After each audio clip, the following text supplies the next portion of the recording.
सारी बात है। जय माता दी फ्रेंड्स। कहवा से आवे अवसानी मैया कहवा के जई है हो, सखिया के करी दू वरवा पिठाड़ी भैले के कायसी सई हो।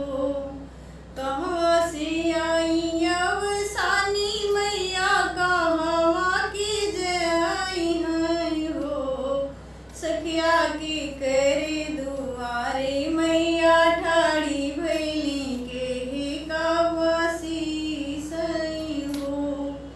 पूरब से आई अवसानी मैया पश्चिम जई है हो, सखिया मिश्रा दुआरे मैया ठाड़ी भैली नहीं कायसी सई हो।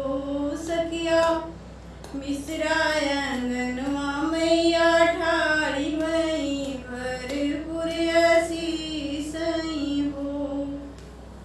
सखिया मिथिलेश रानी दुवरवा मैया ठाड़ी भई ओने के ऐसी सई हो।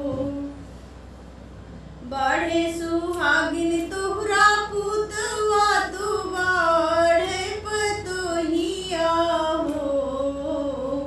बाढ़े सुहागिन तोहरा पुतवा तू बाढ़े पतोहिया हो।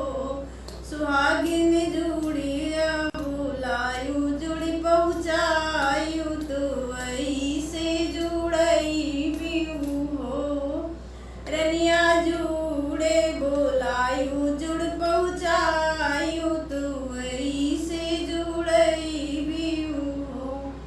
सुहागिन बैठई केवला की झूल तो बिटिया दमदवा। सुहागिन बढ़ी है बेटवा के बिटिया दमदवा हो। बहनी बेटवा पर तो हिया जुड़ई है बहुत सुख पाऊ बिहू हो। जय माता दी। जितने सुहागने रहती हैं उन्हीं का नाम लेके गाते हैं इस गाने को, इससे बढ़ते जाते हैं। जय अवसानी मैया की।